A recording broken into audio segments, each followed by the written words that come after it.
The British fighter jets have reportedly been given the green light to shoot down Russian aircraft over Syria. According to senior defense sources, the UK's Tornado aircraft operating in Iraq will be armed with air-to-air missiles that can intercept Russian warplanes.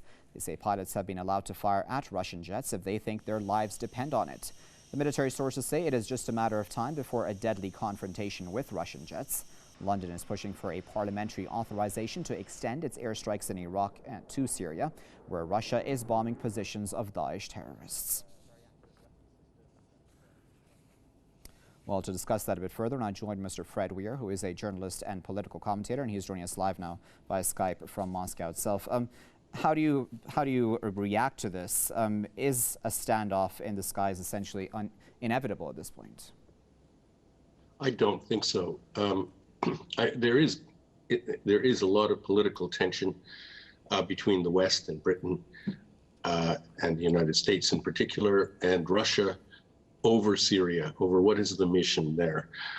They are at odds, and frankly, there's a lot of confusion about it as well. And it's a dangerous situation. There is no denying that. But this is the kind of news item that comes out at times like this.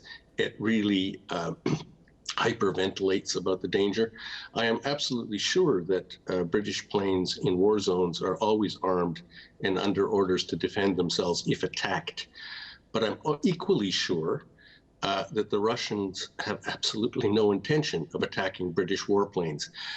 With just a little bit of caution on both sides, no confrontation of that sort will happen.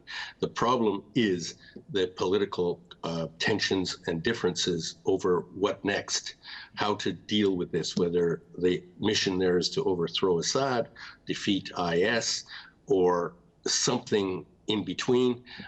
These tensions are growing. We're going to hear a lot of that, and frankly, we're going to hear a lot of scaremongering news stories like this in the weeks to come.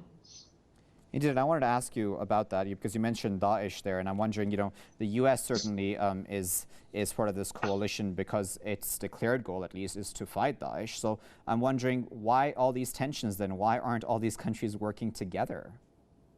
Well, one thing the Russian intervention has made perfectly clear is that the American and Western, British and Saudi and Qatari goal always was to overthrow Assad. They made this, IS appeared. It is a scary, monstrous organization. It is a thing that everybody will focus on.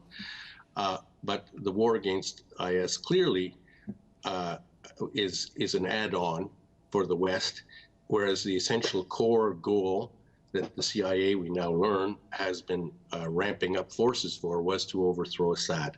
The Russians have come in, and their goal is to bolster Assad, save the Assad regime, and also try to restore order to Syria on the basis of that regime.